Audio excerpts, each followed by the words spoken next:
Good evening, everyone. Welcome to another live stream. It's your host, Danny Dhaiphong.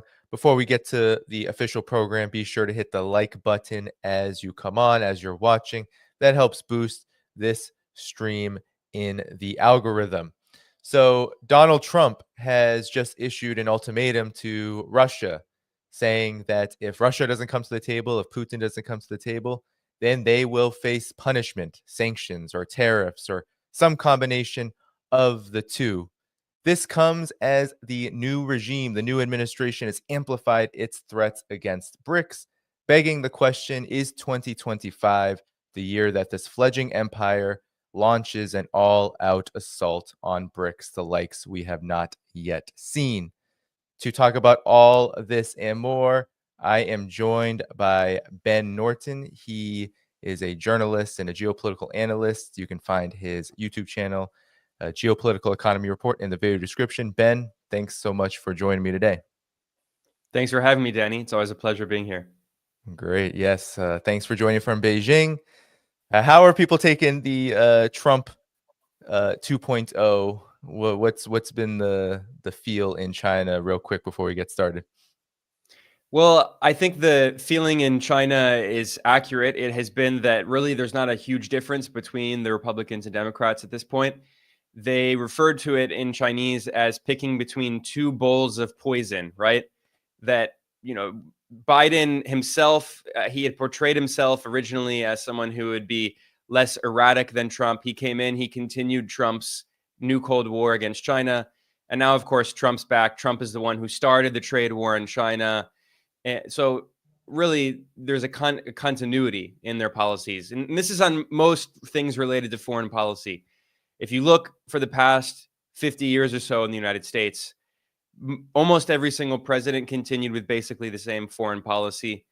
And Trump is no exception. He has this reputation for supposedly being an isolationist. To believe that, you have to ignore everything he did in his first term, killing Qasem Soleimani, expanding the war in Yemen, expanding the war in Afghanistan, refusing to withdraw troops from Iraq and Syria, boasting of stealing Syria's oil, waging a proxy war. Of course, it was Obama that started the proxy war in Ukraine by backing the coup in 2014, but Trump also continued the proxy war in Ukraine. He boasted of sending offensive weapon systems to Ukraine. He claimed that Obama only sent pillows and sheets. And then, of course, what he did in Latin America, which is something that really concerns me at the moment, because, again, of course, this is not something unique to Trump. We saw under Obama and under Biden vicious attacks on independent governments in Latin America. But with Trump in, and now with Marco Rubio confirmed officially as Secretary of State, in a vote of 99-0, all sitting senators, including Bernie Sanders, voted for this insane warmonger, Marco Rubio, who has never seen a war he didn't love. That really concerns me. And of course, during his first term, Trump carried out this coup attempt in Venezuela, putting a blockade in Venezuela, expanding the sanctions on Cuba. Now that he's back, he's immediately already gone after Cuba. So I'm not saying that Trump is unique. I'm not saying that, Biden was the lesser evil. I'm saying that all U.S. presidents are war criminals and imperialists, but Trump is no exception. And for some reason, he has this reputation of supposedly being different. Well, then, yeah, I think that this is a great place to start with the first topic I wanted to get to, Ben, as we lead into this seemingly coming war on all of BRICS. But let's talk about what Donald Trump said as he was coming into office. He said within 24 hours, there would be a settlement on Ukraine. Of course, that has long passed now. But in the last 24 hours, we've seen Donald Trump actually adopt what seems to be a belligerent posture around Ukraine and toward Russia. And what he is saying is he's giving Vladimir Putin, giving Russia an ultimatum. And I wanted to actually play what he was saying when he was signing his executive orders. This is a position he has repeated over and over in the last few days. Here we go. Plan to speak with President Putin soon. What about Zelensky, and what's your message? Yeah, I would, but he's told me he wants to make a deal. He wants to make, Zelensky wants to make a deal. I don't know if Putin does. He might not. I don't know. He should make a deal. I think he's destroying Russia by not making a deal. I think Russia's going to be in big trouble. You take a look at their economy, you take a look at the inflation in Russia. So I would hope, I got along with him great, and I would hope he wants to make a deal. Mr. President, are you keeping U.S. sanctions on Russia until he makes a deal? Well, sanctions or tariffs. I think the word tariff is much better because it keeps your dollar stronger. I think tariffs are more effective. I mean, I use sanctions on Iran. Iran was broke. When I So another tangent from Donald Trump after this, but the important thing here, Ben, is, and this is a position he's repeated, is that he will sanction Russia, he will tariff Russia, different things, but he said he will do one or the other or both if Russia doesn't come to the table. Your thoughts on this? I mean, Russia is a preeminent BRICS member, leader, one of the major leaders of BRICS. And Donald Trump is now adopting a position, it seems, of an ultimatum rather than a genuine and serious attempt at negotiations. Your thoughts? Well, Trump is very, very arrogant. I mean, that's always been clear, but especially in his second term now, we keep, if you listen to the comments he's made signing these executive orders, and he's just signing so many that all he does is sit and sign executive orders because all this stuff was written by think tanks in Washington, funded by billionaires. But Trump keeps saying things like, they'll give in, China will give in. He said that recently. He said they're a paper tiger, essentially, that the U.S. is the most powerful country. He really overstates the power of the U.S., and he really thinks, as he claimed in his inauguration speech, that the U.S. is no longer in decline, when everyone around the world can see clearly that the U.S. is in very significant decline. And you mentioned BRICS. I mean, he gave this bizarre response to a journalist who was asking about Spain and about how Trump is pressuring countries in NATO to increase their military spending to 5% of GDP, over double the previous target of 2% of GDP. That is a massive increase in military spending. And he was asked about Spain, and Spain doesn't spend. Trump complained that Spain doesn't spend enough on its military. And then he also said that Spain is a BRICS country, which it's not. I mean, that's not true.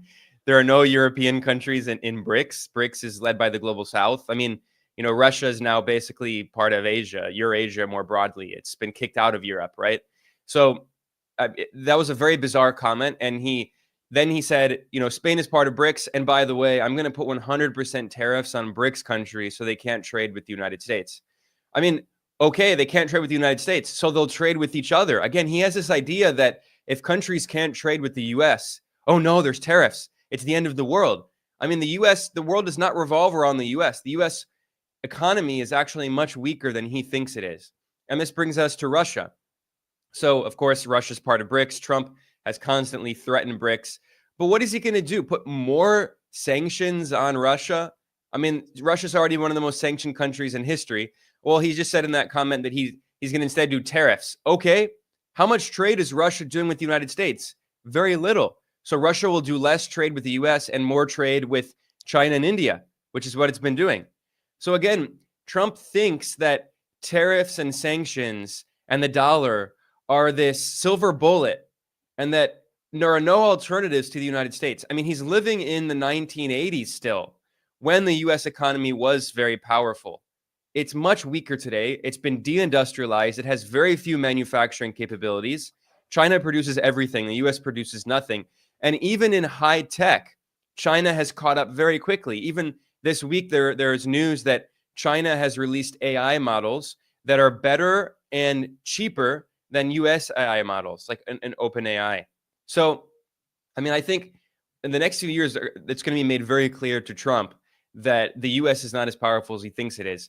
And this thing about claiming that he was going to end the war in Ukraine within 24 hours, or at one point he actually said that he would end it before he even became president, yes, during the transition period. Obviously, that didn't happen. Trump, again, has this very arrogant idea that he can just force everyone to make a deal. And of course, when he says that, it's always a deal that's advantageous to the U.S. But a lot of these countries, they have interests that are more important than making a deal with the U.S. Russia, he thinks that Russia just is begging the U.S. for a deal. But Russia is not going to give in to some of its core demands, which is that Ukraine can never join NATO. Ukraine must be demilitarized. The Donbass is never going to be part of Ukraine, yet alone Crimea. It's not even up for debate. And yet Trump thinks he can just pressure these countries and force them to make a deal because he thinks that somehow he is uniquely good at making deals when everyone before him was just stupid. I mean, this is the same thing with Iran. He says, I'm going to make a new deal with Iran. Why in the hell would Iran possibly make a new deal with the United States, especially with Trump, after he was the one who tore up the previous deal? Or another example is TikTok. Trump, it is true, and this is actually very smart politically on Trump's behalf. It was very smart. It was really stupid of Biden. You know, Trump originally tried to ban TikTok by signing an executive order in 2020, and then U.S. courts blocked that order. And then Biden came in and he banned TikTok on the second last day of his administration. And Trump played this for political points and he unbanned TikTok. However, there's a big asterisk there. If you read the order that Trump signed, it's only for 75 days.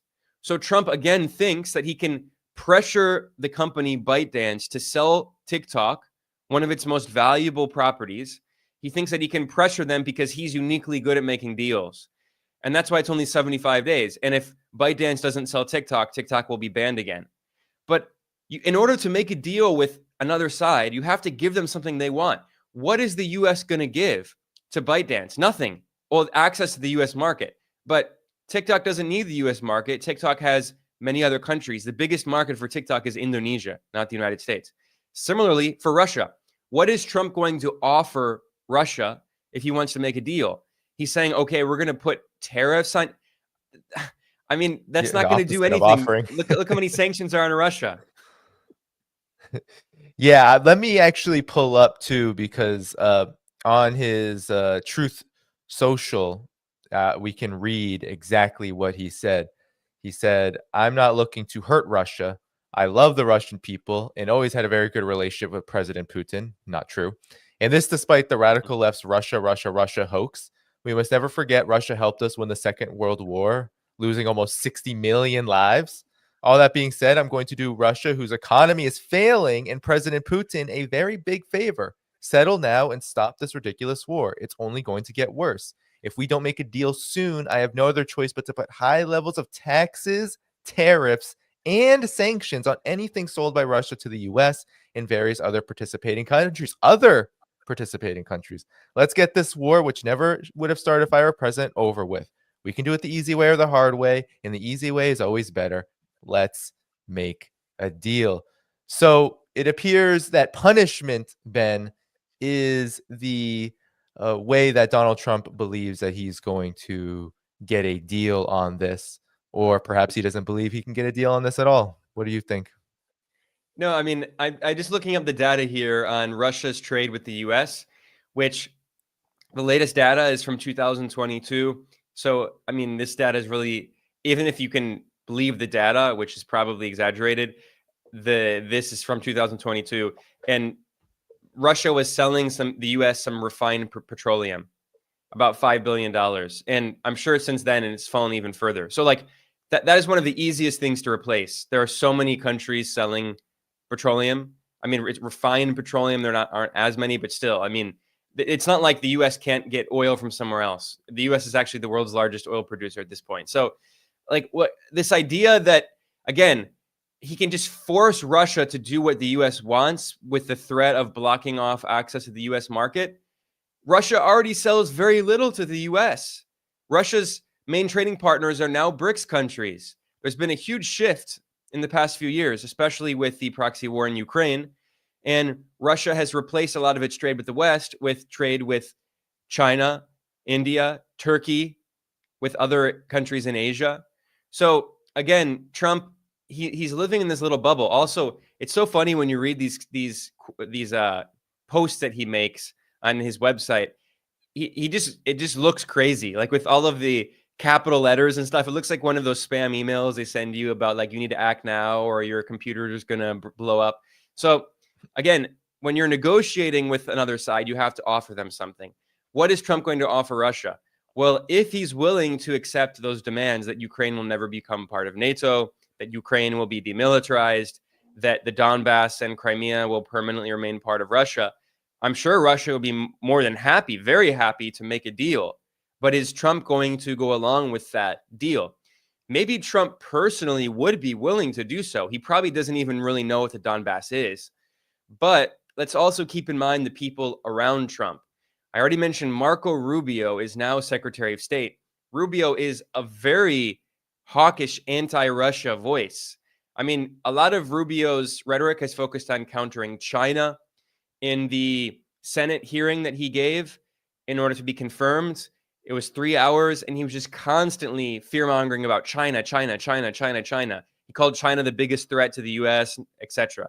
He was fear-mongering about Iran, Venezuela, Cuba, Nicaragua. Okay, so we know this guy's a neocon. But Rubio is also very anti-Russia. Okay, look at Donald Trump's national security advisor, who hasn't been officially confirmed yet, but he very likely will be confirmed, Mike Waltz. Another neocon, another anti-Russia voice in the administration. So Trump is being advised by people who are very anti-Russia, even if he would be willing to make this kind of deal. I mean, I'm still pretty skeptical. Maybe he will at the end of the day, but it's, threatening taxes on Russia. How is he going to put taxes on Russia? I mean, he means tariffs, but again, Right. What is the point of putting tariffs on a country if because of sanctions, they're doing almost no trade with you anyway?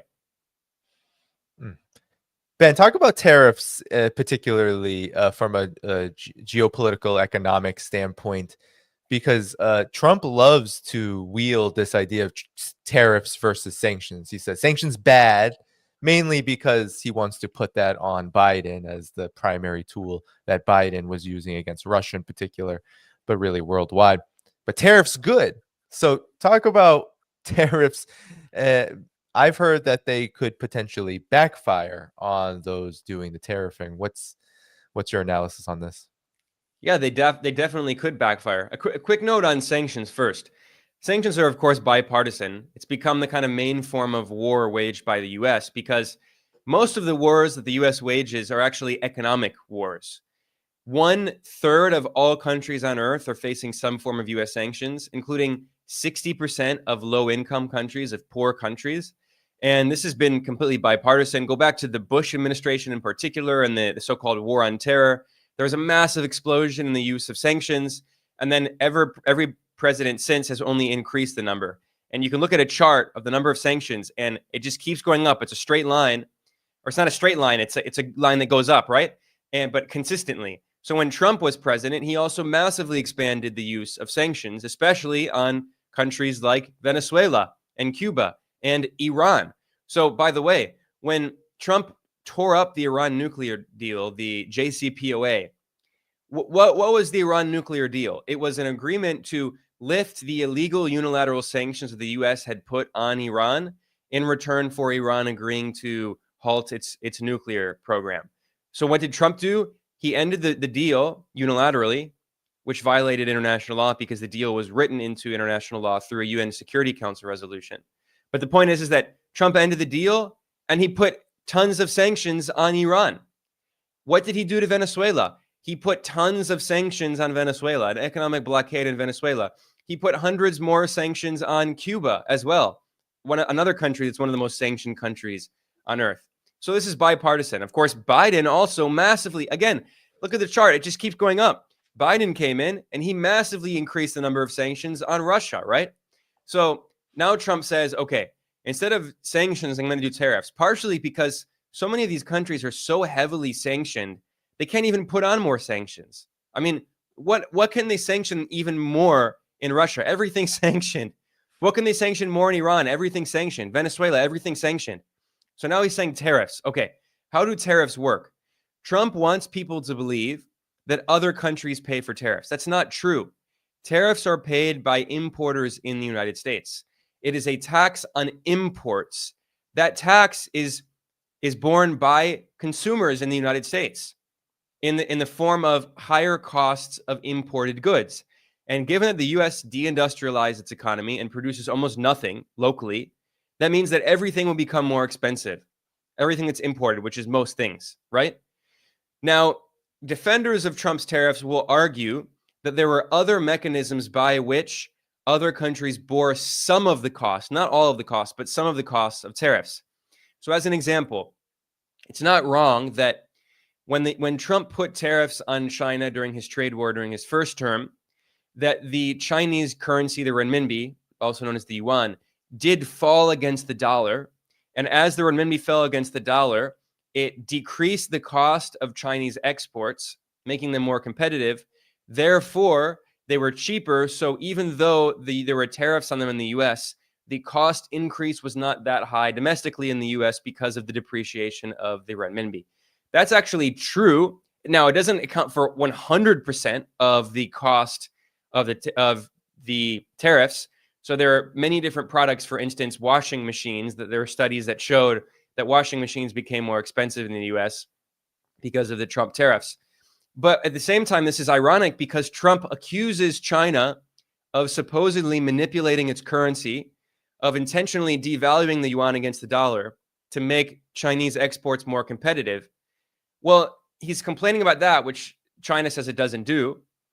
And yet now he's putting more tariffs on China, which is going to lead to a further depreciation of the yuan against the dollar and increase the competitiveness of Chinese exports when China has $1 trillion surplus. So again, I mean, everything that Trump's doing is just completely contradictory. He says we want to decrease the surplus that China has, its trade surplus, and we want it to appreciate its currency, but he's putting tariffs on that's leading to a further depreciation of the currency and likely an increase in China's trade surplus. He thinks tariffs are this panacea that can solve everything. And he and some billionaire friends like Mark Andreessen, who's a venture capitalist in Silicon Valley, they claim that they can replace the income tax with tariffs, which is just mathematically completely false, totally bogus. Of course, they say that because they want to end taxes on the rich. And they say, oh, we'll replace it with tariffs, which is not true. The deficit will continue to massively explode. So, I mean, tariffs are not some magical panacea. Tariffs as a tool can work. I'm actually not against tariffs in certain circumstances. I'm not a free trader at all. You and I are not free traders. It's the neoliberals who are free traders.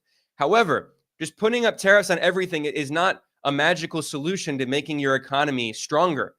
Tariffs work in particular industries when you are trying to develop your local manufacturing capabilities, and you can create a competitive industry, and then after it becomes competitive internationally, you can lift the tariffs. So it's no longer artificially protected by this lack of competition internationally.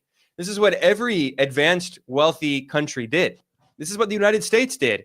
Ironically, it was Alexander Hamilton, the first Secretary of the Treasury of the US, who was known for promoting protectionism. It used to be known as the American School of Economics, which is very ironic because now the American school would be associated with neoliberalism, with Chicago, right?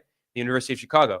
But go back to Alexander Hamilton. The whole idea was that the government should have state banking, which is what China has, that the government should heavily invest in public infrastructure, which is what China does, not the US, that the government should protect local manufacturing industries to develop a competitive advantage so they could actually compete with other established industries in other dominant economies.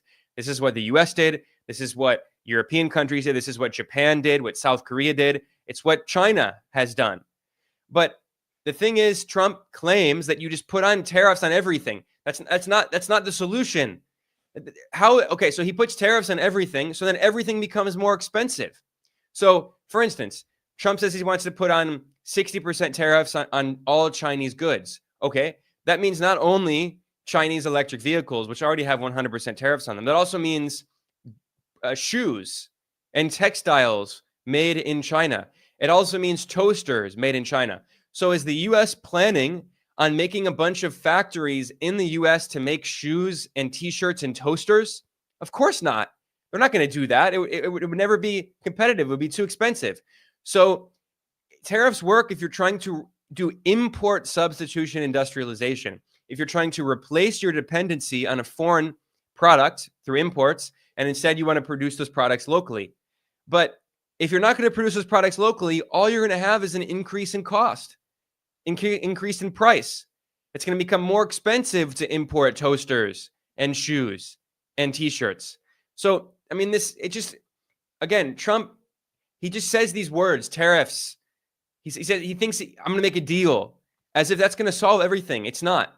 And of course, we're still very on the early stages of the Trump administration, so I think people still believe him. But once we're in a few years and people see that he's not going to accomplish what he said he would, I think it'll become very obvious that this is just a superficial claim that there's a super easy magical solution to complex problems. Yeah. Yeah. I mean, and the very idea too of approaching negotiations with Russia before even a phone call, because first of all, the Trump administration said that they've made contact with the Russian side. Russia is saying they don't necessarily agree with that. They haven't heard from them. So there hasn't really been contact established. And then there's this trend, and this was a theme also in the first Trump administration of, okay, we're going to handle things like a big businessman. We're going to be very hard on the other side and kind of squeeze them into making a deal, because that's what businesses are supposed to do, right? They're supposed to get up on their competition, but and sit on them and make them kind of cry until they give up. Well, the problem is that Russia is not a business. This conflict in Ukraine is not a business. And we already have a track record in the first Trump administration where this just didn't work. Yeah, again, this just comes back to the very basic question. What more could he sanction or tariff? Again, there's very little trade between. The whole point of tariffs is that you use your domestic market as collateral, as leverage. Okay, so he's saying to Russia, we're going to put tariffs on you, therefore you won't be able to export to the US market. But Russia's exporting very little to the US market. And like I said, what is the main thing that Russia, even if it is still exporting little, what is it exporting? The main product it's exporting is petroleum. The US is the world's largest oil producer. It can find many alternatives to Russian petroleum. Russia doesn't need the US market to export its oil to. So tariffs for Russia, it doesn't matter. This threat of tariffs only makes sense if it actually is concerned about maintaining its access to the US market. For instance, in the case of China, yes, the threat of tariffs is more real because China still does a lot of trade with the United States, unlike Russia. Although even then, China's trade with the US is becoming less and less important over time. China's largest trading partner now is ASEAN, Southeast Asia. It trades more with ASEAN than with the US, and it trades more with the global South and BRICS countries than with the entire West. And over time, we're seeing that further divergence, more and more economic integration of the BRICS countries, and less Chinese reliance on Western markets. So even then, the threat of tariffs on China is becoming less and less powerful over time. As for Russia, this is just, they don't care at all about the threat of US tariffs. Sanctions, again, they can't be sanctioned anymore. Trump thinks he can just pressure Russia into signing some kind of deal that's advantageous to the US, but Russia is already one of the most heavily sanctioned countries on earth. It's already been waging this engaged in this war in Ukraine against NATO. It's not against just Ukraine, it's against NATO. Russia's winning this war against NATO. They have the momentum. The leverage is on Russia's side, not on the US side. And yet Trump comes in and thinks he can just magically force Russia to come to the negotiating table. I think it's going to be very clear, again, very soon, that it's just bravado. It's just bluffing. Yeah, Russia at this point is taking something like a village a day or something of that sort as they continue to advance. So the idea that any threat at all, is going to attract Russia to the negotiating table is absolutely ridiculous. But Ben, I wanted to now transition to, I see the amplification of tariffs by the Trump administration in conjunction with this question of Russia, Ukraine, as deeply connected to a promise he made as he was elected, was the president-elect, now the president of the United States. He's been saying this over and over again, that economic war is going to be coming to BRICS as a whole, going so far as to say that tariffs are going to be put on 100% on all BRICS countries. And I wanted to now play something you've been referring to,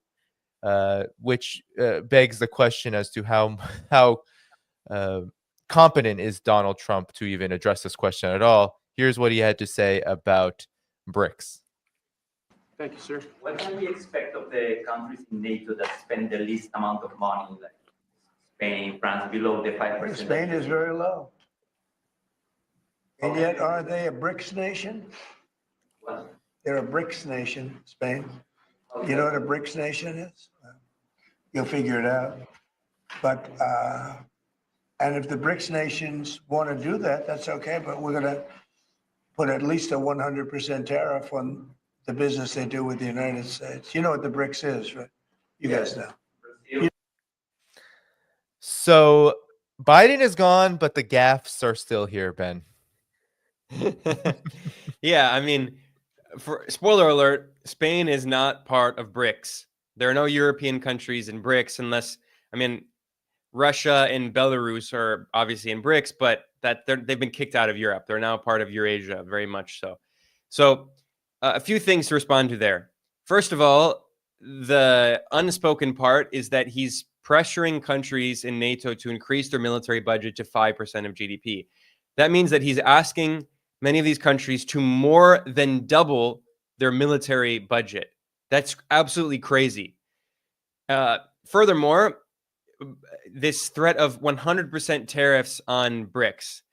Now, we already talked about Russia and how putting tariffs on Russia after it's so heavily sanctioned is not going to really change anything. Russia does very little trade with the US and the West overall. However, China is concerned about more tariffs. So putting 100% tariffs on China would be a big problem for China, even though over time China's dependency on exports to the US market is decreasing. It's still a very important trading partner for China. However, let's say hypothetically the US put 100% tariffs on China. What would that mean? It would mean that all of the goods that China imports, that are imported into the US, that China exports to the US, would be twice as expensive. Think about how many things in a Walmart in the US are made in China. Double the price of all of those things. Now, defenders of the tariffs would say, well, it won't be exactly double because then the yuan will depreciate a bit against the dollar, which will cause the Chinese exports to be a little more competitive and a little cheaper. Therefore, the tariff will be slightly offset by the cost of the tariff will be slightly offset by the depreciation of the yuan. That's not wrong. Okay, maybe it's not exactly twice as expensive, but we're talking about massively increasing the costs of products that are bought by average Americans. You think that'll be a popular view? Again, Trump has this, that he constantly claims that other countries bear the cost of tariffs. It's not true. Tariffs are paid by importers. It is US importers that are going to pay the cost, and that cost will be put onto consumers. This is actually a tax on US consumers. So while Trump is pledging to continue cutting taxes on the rich and on corporations, he's reducing taxes on capital and increasing taxes on labor. This is a wealth transfer from average people in the US, from consumers to the rich, by reducing income tax and wealth tax and increasing consumer tax in the form of tariffs. And there's also a concept in economics which is important, which is called the marginal propensity to consume, which is the point that if you are a low-income worker, the more money you make, the more your consumption will increase. Because if you're living paycheck to paycheck and you're, barely making ends meet and you're not buying that much food, if you make more money, you're going to buy better food and more food. You're going to, splurge on consumer goods that you wouldn't have bought earlier because you were, just trying to make ends meet. Whereas if you're extremely rich, if you have billions of dollars and you get another $1 billion, it's not going to increase your consumption basically by any level. So by increasing tariffs and therefore increasing the cost of consumer goods in the US, Trump is putting a burden on working class people, especially the poorest workers.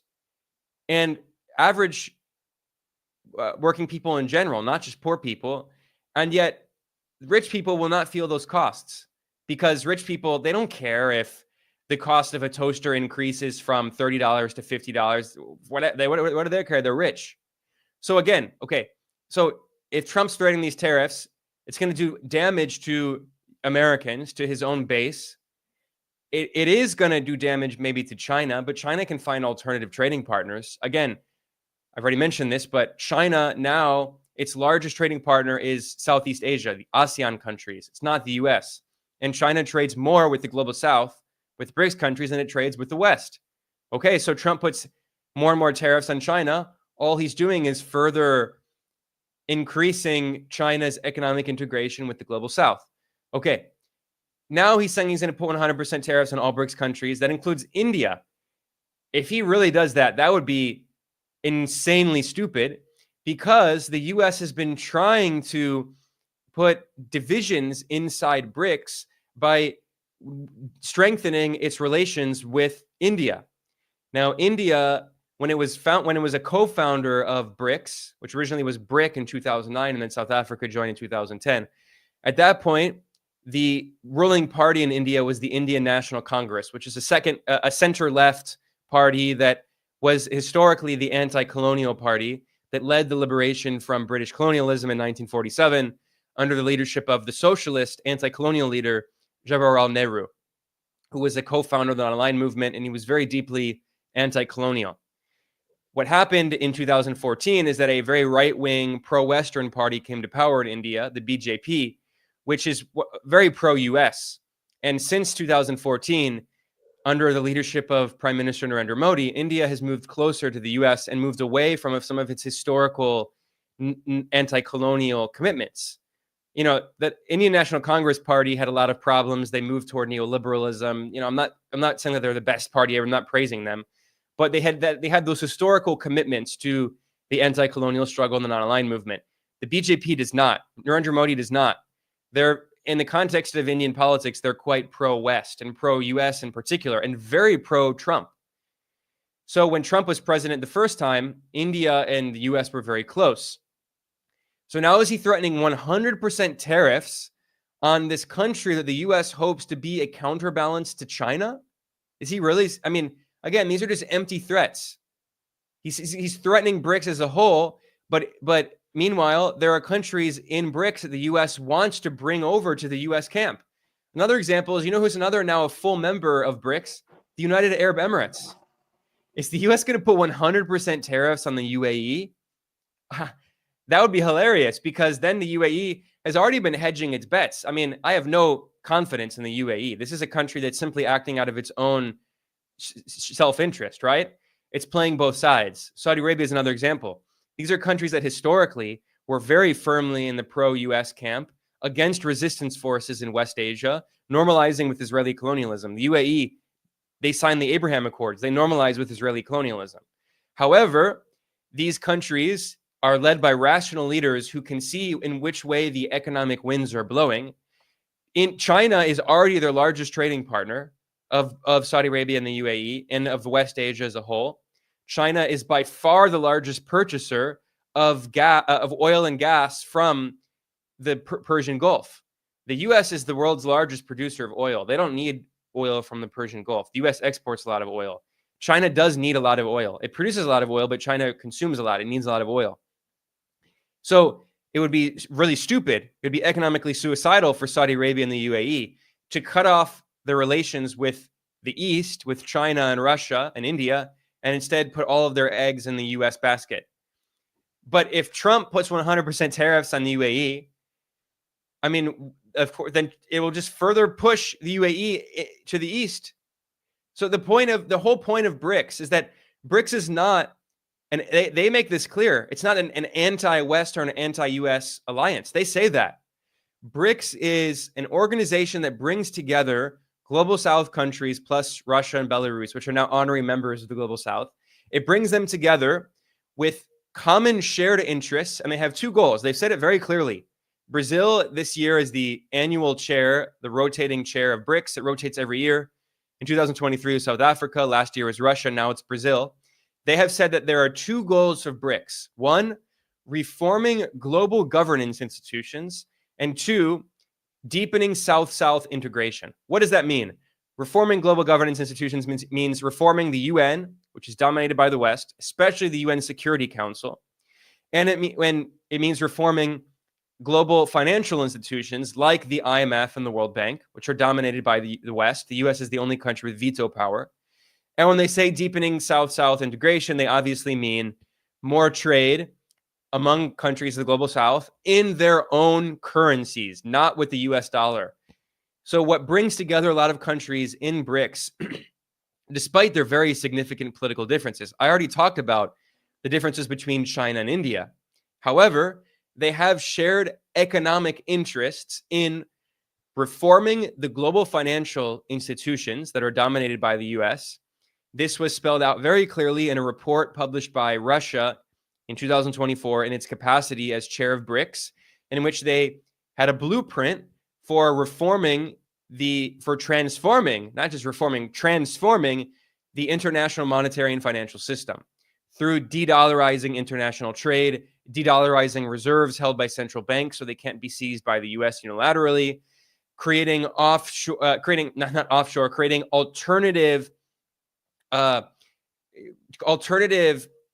ways for the BRICS countries to settle trade imbalances through gold exchanges and commodities exchanges.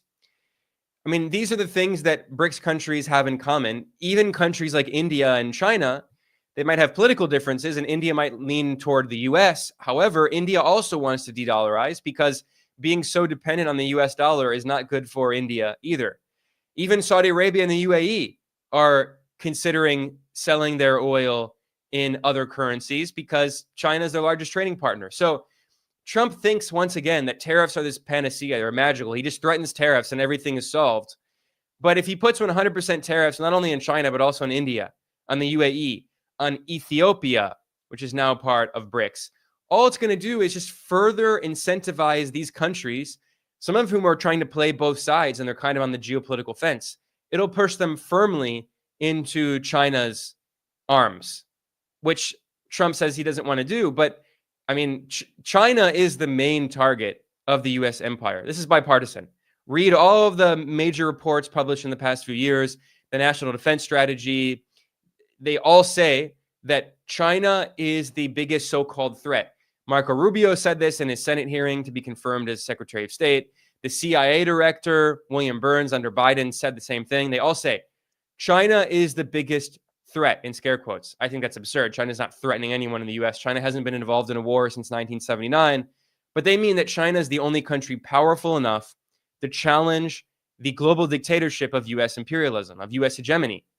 So threatening all of BRICS would be a perfect way to increase China's integration with all of the other BRICS countries, which now represent 55% of the global population.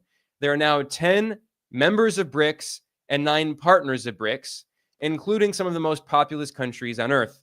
Indonesia, one of the most populous countries on Earth, just joined BRICS. So if Trump puts 100% tariffs on Indonesia, good luck getting Indonesia to ever do anything that the US wants. Indonesia is another one of these countries that has leaned more toward China, but has also been kind of playing both sides and has good relations with the US. Putting 100% tariffs on Indonesia would be the complete end of any goodwill between the US and Indonesia and any other BRICS country. Yeah, and it's not just you saying it, Ben. You know, there is also the even the mainstream media here. The BRICS bloc is growing, and Trump's tariff threat isn't expected to put off aspiring members. And I wanted to just scroll down to what it says, and they refer to a source in the Chatham House, which is a U.S. government-funded think tank. China is already starting to do this, meaning to become an alternative to the United States, especially around responding to this trade war, putting forward a zero tariff policy for least developed countries with diplomatic ties with China, which came into effect from December last year and built on similar measures extended to the least developed African countries. So Ben, this is exactly what you're saying. You're saying China already is providing this kind of alternative. Squeezing all of BRICS will only bring these countries closer to China. It only makes economic sense. Talk about, you're in China. Talk about what you've learned about the ways in which China just does business differently, which makes these threats against BRICS by Trump so illogical or even dangerous for the United States as an empire itself. Yeah, few things. So Trump, again, when he's talking about the use of tariffs, he's talking about blanket tariffs. There's a huge difference between blanket tariffs and tariffs in particular industries. Look, for instance, the Biden administration. Now, I'm deeply opposed to the Biden administration's use of tariffs, which is a form of, economic war on China. However, you can argue that the Biden administration's use of tariffs was smarter, at least from the perspective of an imperialist, right? Again, I'm not supporting them in any way, but he was targeting specific industries in China where the U.S. wanted to prevent China from competing with U.S. corporate monopolies. So, of course, this is a way by which the U.S. was trying to protect, the U.S. government was trying to protect U.S. big tech corporations. A good example of this is Elon Musk, the CEO of Tesla.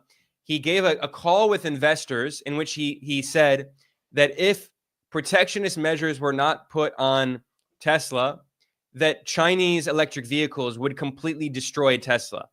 He complained that Chinese EVs are the best in the world. They're very good and they're very cheap. And he's right about that. I've seen them. They're amazing and they're very cheap. They're like 1/3 or 1/4 the cost of a Tesla and just as good quality, if not better. So what happened?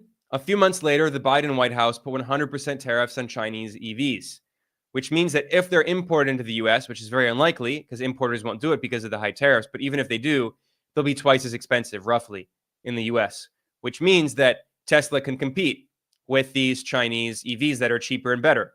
Okay.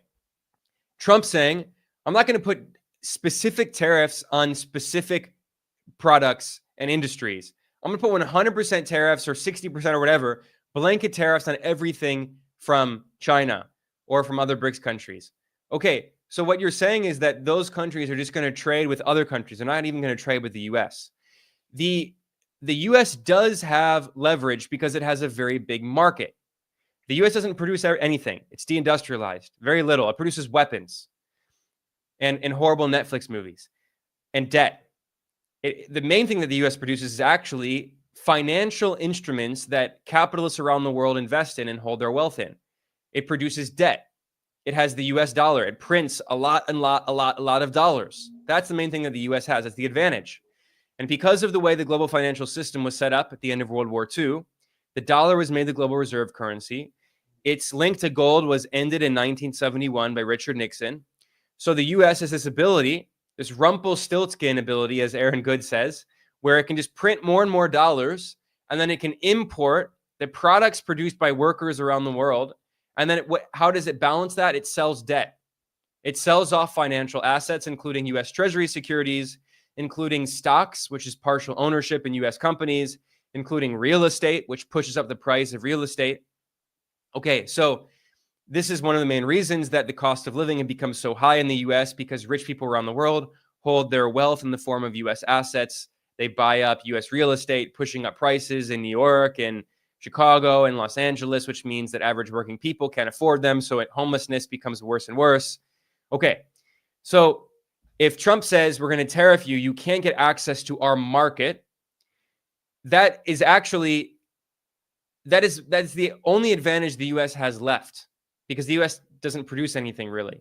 So if these other countries can find alternatives to the US market, the US is losing the last advantage it has, other than the massive military it has. So once again, this is going to massively backfire at the US. Now, China, you mentioned, has been ending its tariffs on tariffs it has with developing low-income countries.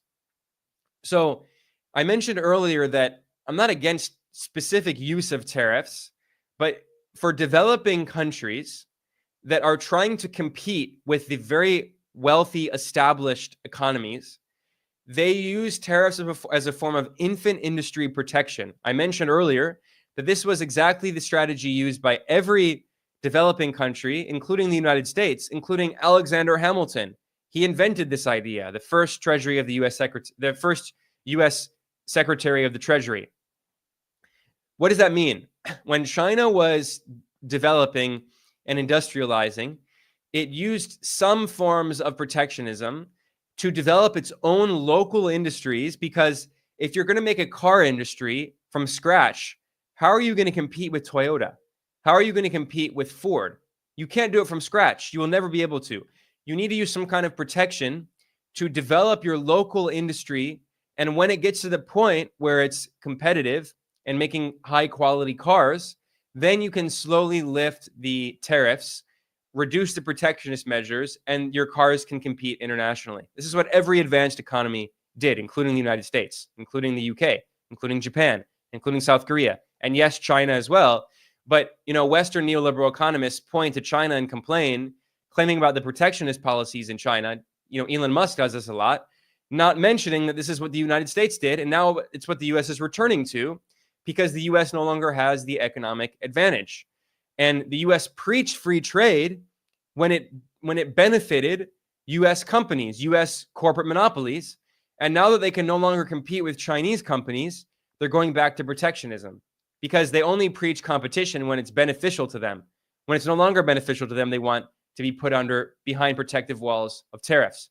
Okay, so China is lifting now that China also no longer needs many of these tariffs because it has very advanced technology and very good competitive industries.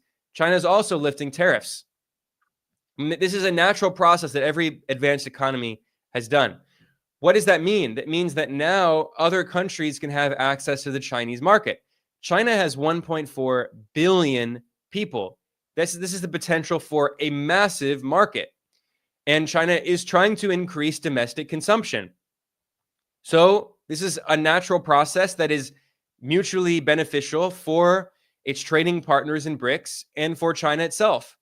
So what is Trump going to do here?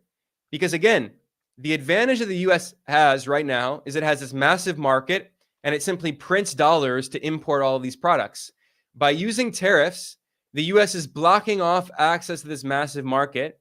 So it's destroying the last advantage that the US has. And Trump says that he's going to reindustrialize the US, but I would add that that's not going to happen, because in order to reindustrialize, you have to take on Wall Street. There are two options. You can serve the financial sector or serve the manufacturing sector. They are antagonistic. You cannot have both.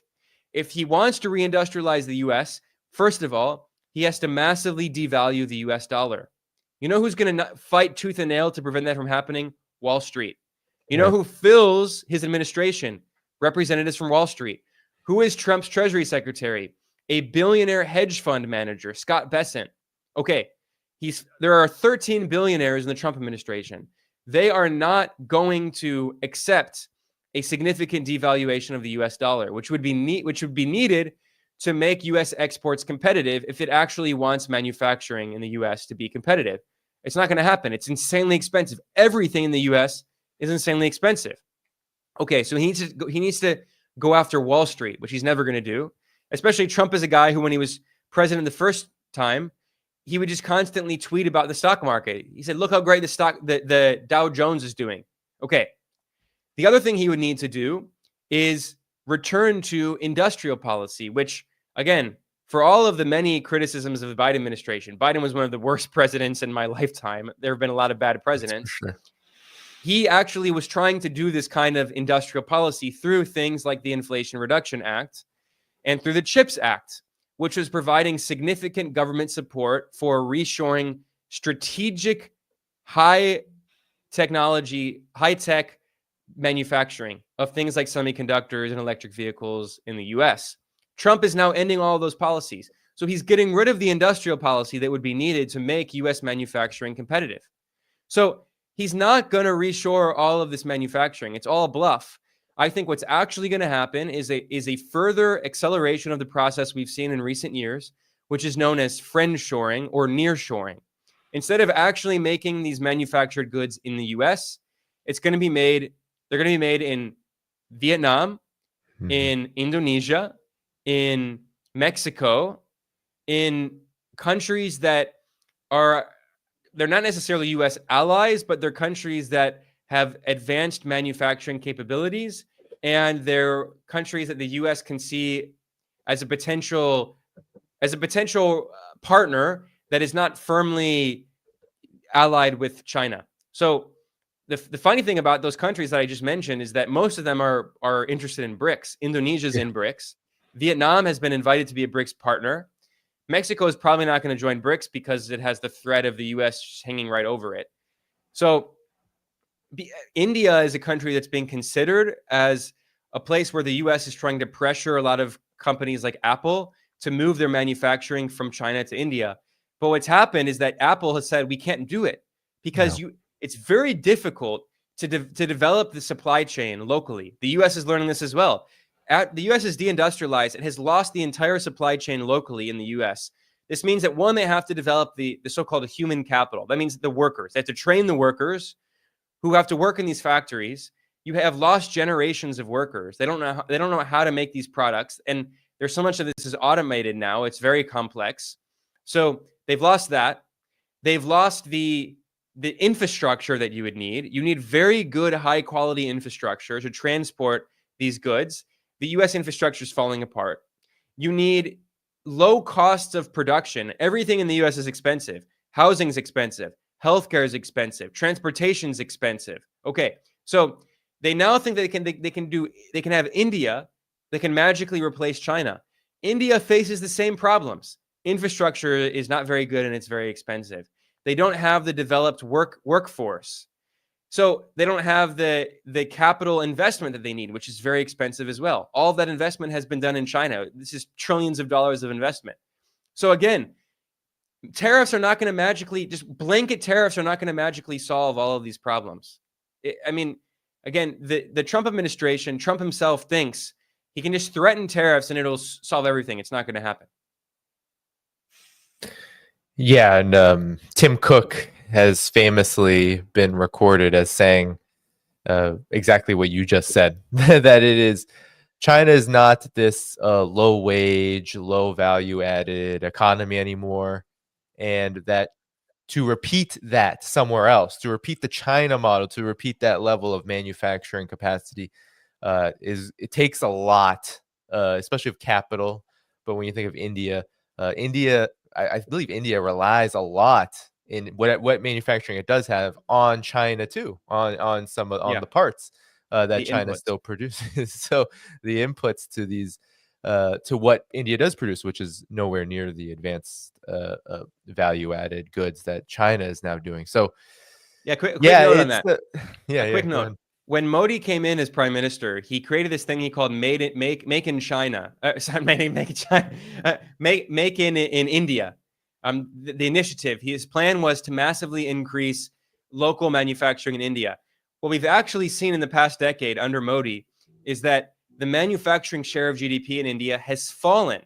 And instead, India, a lot of these economists who are trained in the West and are influenced by neoliberalism, they've pushed this idea that they can, what they call leapfrog manufacturing, and go straight to high value added services.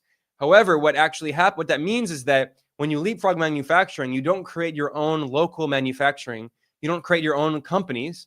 So the Indian model is becoming training these workers to work for US big tech companies, high value added services for US companies, for Silicon Valley. Whereas, of course, in China, many of the Silicon Valley companies are not even present, and China has its own tech companies. One other quick point. You mentioned about how incredibly difficult it is to develop these advanced manufacturing capacities in a country. There is one country that is following a path that is very similar to China's model, which was using state-owned enterprises in the strategic parts of the economy and the commanding heights to reduce the costs of production, to reduce the costs of transportation, infrastructure, telecommunications, electricity, energy, to have state-owned banking providing cheap loans to industry. That's the Chinese model. and then using local joint ventures, creating your own companies, inviting in foreign investment, but doing it under the condition that local joint ventures are made with local companies to develop your own manufacturing capabilities locally, so you're no longer dependent on foreign investment. You know the country that's following that model, almost exactly the same? It's called Vietnam. You know what Vietnam's political and economic model is? Like China, it's a socialist market economy. China refers to it as a socialist market economy. That's the official name. Vietnam refers to it as a socialist-oriented market economy. They have basically the same model. There are slight differences, but they're both governed by a communist party. So if the U.S. thinks that they can replace China with Vietnam, go for it. I mean, I welcome them to try it, because you know what will happen? Vietnam will become the next China, which is exactly what's happening. Vietnam is basically today where China was in the 1990s. So, I mean, this idea that the U.S. can simply replace China and just offshore or friendshore with Vietnam, go for it. I mean, you're doing exactly what happened in China in the 1990s. One final quick point. You mentioned Tim Cook, the CEO of Apple. He gave this interview you mentioned where he was asked about these skilled workers that do like these certain kinds of skilled, I don't even know what the job is. It's to make in iPhones, right? Like they're very skilled workers that are needed. He mentioned that in China, there are literally millions of these people who can do this job. In the US, he said, there are enough people to fill one football stadium. And for some reason in the US, no one knows how to use the metric system. So everyone just uses football stadiums as the metric, right? As the tool of measurement. But the point is that he was getting at is that you've lost entire generations of skilled technical workers in the US, and you can't replace that in a few years. It takes decades to replace that. And it's just not going to happen, especially when Wall Street, which dominates every single presidential administration, regardless of whether it's Democrat or Republican, and certainly with the Trump administration with 13 billionaires, they're not going to allow the measures that would be needed to reindustrialize the US, because the financialization of the US economy has benefited Wall Street. Yeah. Well said. Let's talk in transition, not too far of a stream, but to talk about one final topic I wanted to get to. You know, after Trump was inaugurated, Vladimir Putin and Xi Jinping, the two big leaders of BRICS, they had a hour and a half long phone call where they reiterated their relationship, reinforced it. But a lot of people commented on the timing. My question to you, Ben, is do you find that 2025 will be the year of BRICS? You know, we're talking about Russia having this initiative, both in Ukraine, being able to, they've been thrown at 20,000 plus sanctions and have been able to withstand it. China, despite all the claims that they are falling and collapsing and all this, you're there, you've seen this. You were just talking about manufacturing workers. I've heard, I've seen, I've talked to people who say, oh, no, people want to work in manufacturing because that will get you paid. The economy in China is stable and seems to be rising. And these two countries are getting closer and closer together. You mentioned Indonesia. Nigeria is now a partner country of BRICS. BRICS keeps on growing, and Russia and China seem to be getting stronger and stronger. So why would they be afraid of these threats by Donald Trump? And do you see this year as being a year for BRICS where we see even more momentum go this way toward multipolarity? Absolutely, yes. Simple answer to your question. Next question. No, I'm joking. All right, let's talk about BRICS now. At the beginning of 2025, it's been the year of BRICS. You could say 2024 was the year of BRICS. Okay, as of January 2025, there are now 10 members of BRICS and 9 partners. The full members of BRICS are, of course, Brazil, Russia, India, China, and South Africa, along with Egypt, Ethiopia, Indonesia, Iran, and the United Arab Emirates. The 9 BRICS partners, which are on the path to full membership in the near future, are Belarus, Bolivia, Cuba, Kazakhstan, Malaysia, Nigeria, Thailand, Uganda, and Uzbekistan. There are 3 other countries that were invited to become a partner of BRICS that have not officially given an answer, and I think they will let some of them will probably join BRICS in the near future, especially Algeria is one of them. Vietnam might, but Vietnam is playing a kind of complicated geopolitical game. I understand their position. They don't want to invite too much backlash from the United States, which could hurt them. They don't want to be seen as being too firmly in the China camp. So they're trying to balance their relations with the US and China to serve their own interests, which, it's benefiting Vietnam. It's one of the fastest growing economies. It's not getting enough attention. It's really industrializing very well, moving up the value chain. And then Turkey is the other country that was invited to be a partner. Who knows what Turkey will do? Turkey's one of those countries that no one can ever rely on. So BRICS continues to expand. I expect, basically, I think every year or two, there will be more countries invited to become partners of BRICS. Okay, currently, with the 19 members and partners, it already represents the majority of the world population. 54.6%, nearly 55% of the world population is represented by BRICS countries. This also includes 42.2% of global GDP when measured at purchasing power parity. Okay, that means that the 2 most populous countries on Earth are in BRICS, India and China. The 3rd most populous country is the US. The 4th most is it's Indonesia, which is now a member of BRICS. Throw in Nigeria, the most populous country in Africa. Throw in the 2nd most populous country in Africa, Ethiopia, which is now also in BRICS. So throw in Egypt as well. So you have the largest economies in Africa, the most populous countries in Africa are in BRICS. Africa is the fastest growing continent in terms of population. There are estimates that by the end of the 21st century, by 2100, 38%, nearly 40% of the global population will be in Africa. Africa is literally the future of the world. This is a continent where there are many countries with very fast growing economies. And they really want to industrialize, and they really want to develop better infrastructure. And what's also good for the environment is that many of these countries in Africa are going straight to an electrical grid based on solar panels.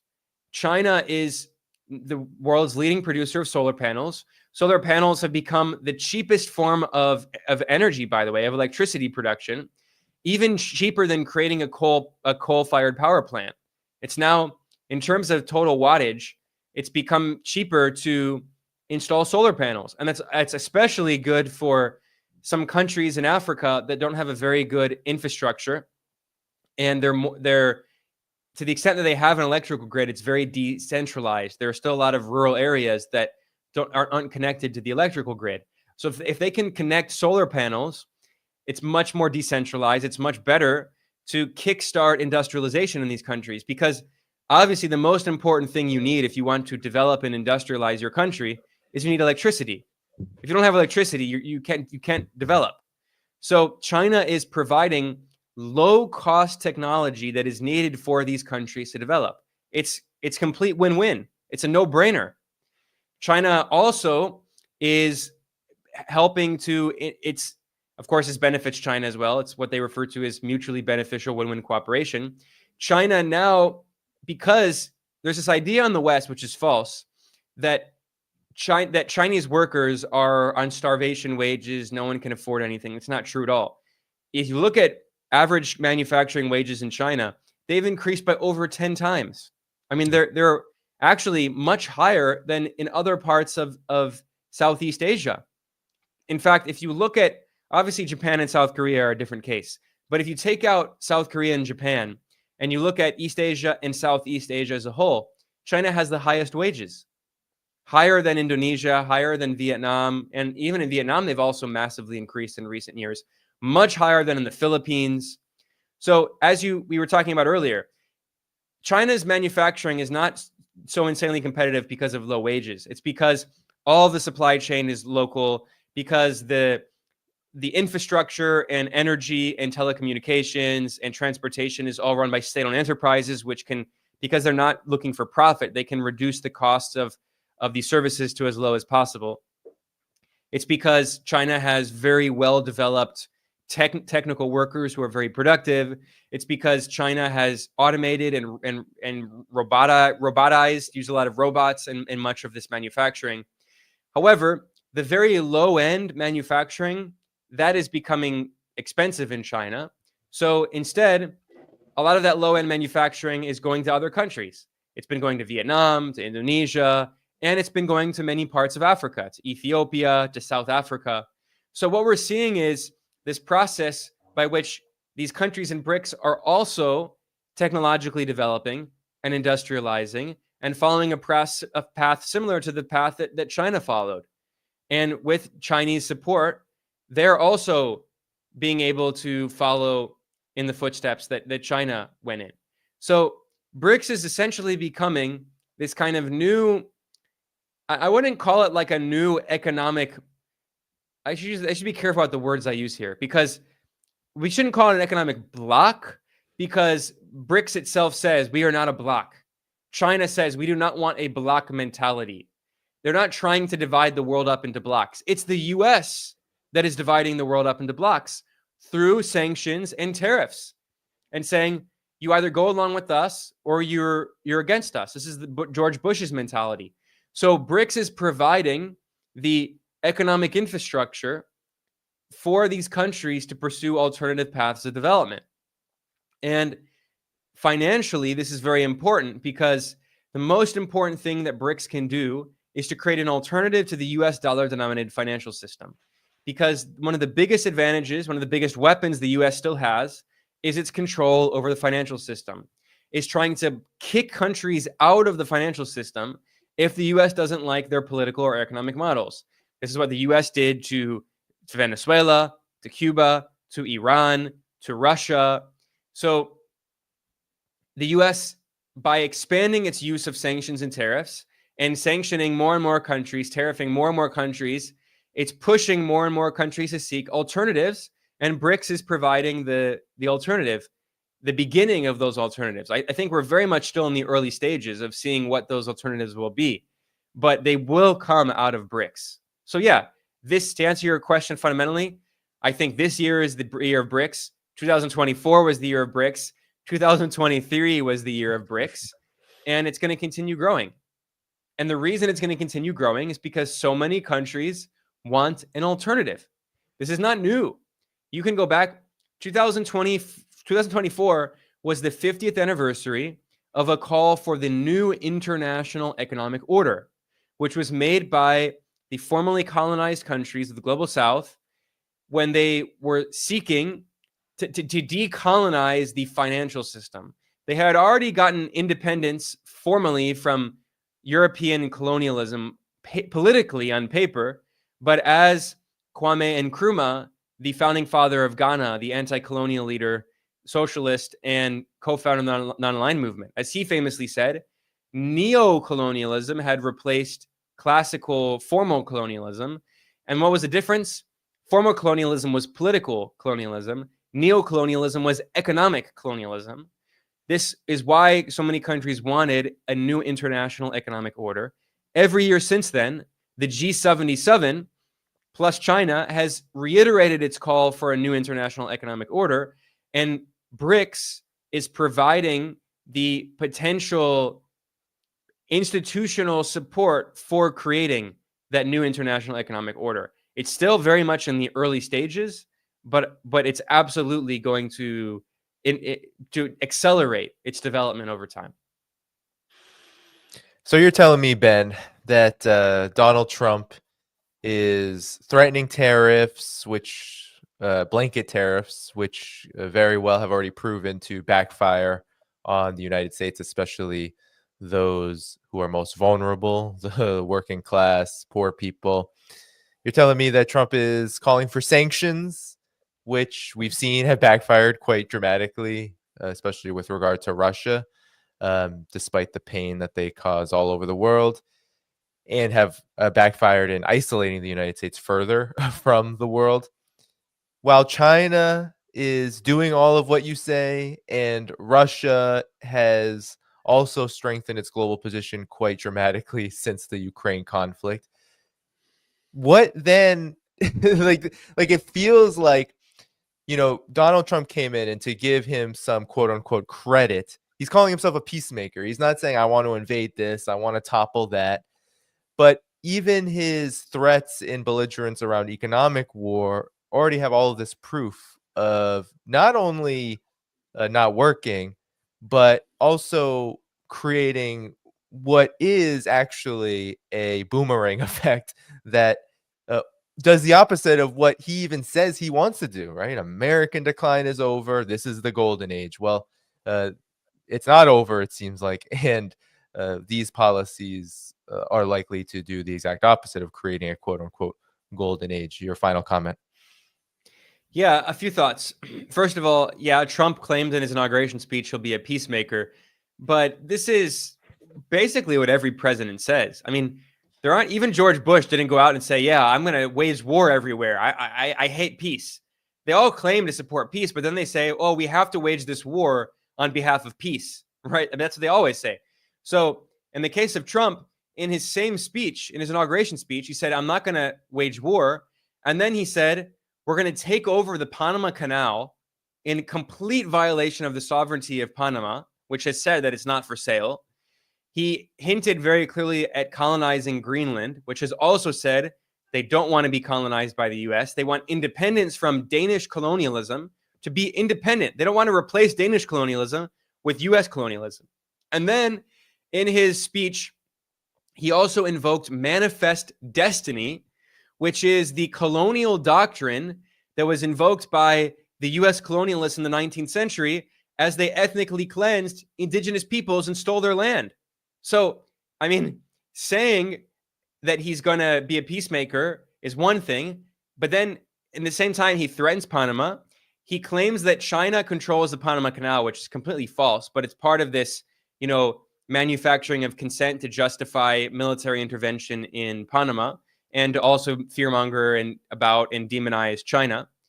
And in a press conference, Trump was asked if he would rule out the use of military force to take over the Panama Canal and Greenland. And he said, no, I'm not going to rule that out. So now he's indirectly threatening to invade the Panama Canal, invade Panama, and invade Greenland. He's also threatening to invade Mexico. In his inauguration speech, he announced, first of all, that he's going to rename the Gulf of Mexico the Gulf of America, which is really stupid. Then he, and by the way, Mexico's president, Claudia Sheinbaum, who's very popular, she has 80% support, a left-wing populist who supported the working class. She gave a speech on her 100 days in office saying that Mexico will never return to neoliberalism. So they have this left-wing movement in power in Mexico, which the U.S. really wants to overthrow. The U.S. tried to, under Trump and Biden, the U.S. tried to destabilize the previous president of Mexico, Andrés Manuel López Obrador, AMLO, and now his successor, Claudia Sheinbaum. She responded to this, to Trump saying he's going to rename the Gulf of Mexico. She said, okay, fine. Then we'll rename all of the parts of the U.S. that were previously part of Mexico and were colonized by the U.S. in a war of aggression in the U.S.-Mexico War in 1846 to 1848, when the U.S. invaded Mexico and colonized the northern half of Mexico. She said, fine, we're going to call that Mexican America. So great response to Trump's provocations. But anyway, the point is that on a more serious note, in his speech, Trump announced that he's going to declare cartels as terrorist organizations, and he's going to send U.S. troops to the southern border. And he also hinted at sending in special operations forces in Mexico, which would be a violation of the sovereignty of Mexico. It would be an invasion of Mexico, because the Mexican sovereign government has said that they do not support the U.S. sending troops into Mexico. Okay, so there's all of that element. Then we already talked about fear-mongering about China threatening Iran. Let's not forget Trump killed Qasem Soleimani, and there are a lot of warmongers and neocons in Trump's administration, including Marco Rubio, who were salivating over the possibility of a war in Iran. And they think this could be the moment because, they've decimated Gaza, they've done damage to, although not destroyed, Hezbollah, and they think that Iran is weak, they think, which would be another disaster, but it would also be a disaster for Iran. So finally, getting back to this question about, tariffs and what can Trump do. Again, I think this is all bluster. It's all part of his strategy of trying to threaten other countries to force them to sign a deal. He thinks that it's that simple. He thinks that the U.S. is as powerful today as it was in the 80s and 90s. It is not. A lot of people around the world can see that the U.S. is significantly in decline. And he thinks that the U.S. has all this leverage. Like I was talking about earlier, the U.S. really has 2 points of leverage. One, it has a very big market for consumption. So yes, tariffs can be used to say, okay, you're not going to get access to the big U.S. market, but there are other growing markets, including China, 1.4 billion people, including India, 1.4 billion people. I mean, the U.S. market is still important, but over time, it's less and less so. Okay, and then the other threat he has is the military. And yes, the U.S. military is still very powerful. That's a major threat. The U.S. spends more on its military than the next 9 largest military spenders in the world combined, or the rest of the world combined after them. Right. However, just because you spend a lot of money doesn't mean that you're spending it productively. We know that a lot of the spending in the U.S., which is over $1 trillion, the official military budget is almost $900 billion. But in reality, there are economists who point out that if you factor in, for instance, veteran spending, because veteran spending is not included in the military budget, if you factor in nuclear weapons spending, which is under the Department of Energy, if you factor in other things related to transportation that's used, infrastructure used by the Pentagon, in reality, the U.S. military budget is well over $1.5 trillion and growing every year. But a lot of that spending is completely unproductive. It's basically it's basically government handouts to big corporations, to the military-industrial complex, to the Beltway bandits, these big contractors, Northrop Grumman, Lockheed Martin, Raytheon. The stock prices of the military-industrial complex have actually grown faster than the S&P 500 as a whole. So if you've invested in the military-industrial complex, you've gotten very wealthy. So they benefited from it. But does it actually mean that the U.S. military has this technology that actually works, that it's good? Look at the F-35. I mean, the U.S. spends billions and billions of dollars on some of this technology that doesn't even work, but it benefits the military-industrial complex. So what we're seeing in Ukraine is the result of that. The U.S. has given Ukraine at least tens of billions of dollars worth of weapons. There are some people who estimate over $100 billion worth of weapons and military assistance and other assistance. And Ukraine is losing badly. All of NATO has been supporting Ukraine, flooding Ukraine with weapons with the most advanced technology, and Ukraine is losing badly against Russia. So do they think that they can take on China and Russia? I mean, at some point, when you drink your own Kool-Aid, it becomes even dangerous for you as well. So I think Trump can continue the bluster, continue the threats, but at the end of the day, what it's going to show is that the U.S. is actually not as powerful as a lot of people think it is. And the real danger, the last note I'll say, is what the real danger is this pushing, when push comes to shove, if this becomes World War III or some kind of nuclear conflict or whatever, that's the real danger, of course. And the U.S. thinks that it could win that war, but it would be devastated in the process as well. And no one wins a nuclear war. Everyone loses. You're muted. Sorry about that. Yeah, no, that's why I'm glad you brought up the Trump belligerence and chest thumping and militarist, dog whistling around pivoting back to the Western Hemisphere, the Monroe Doctrine, adding in Greenland, Canada, that's nice red meat for his base, especially, who believes that expansionism in Canada is this ultra liberal state that needs to be incorporated into the Colonized. U.S. colony. Yep, into the U.S. colony. One really brief note I forgot to mention. You mentioned the word expansion in his inauguration speech. Trump used that same word. He said, "We are going to expand our territory." U.S. That is territory. literal imperial expansionism. It's textbook imperial expansionism. Well, I'm glad you brought it up because in many ways, Ben, I see that as one, of course, dangerous and there could be, of course, new war threats emerging, and especially for those countries in Latin America, which seriously do not need any more militarist intervention in their lives.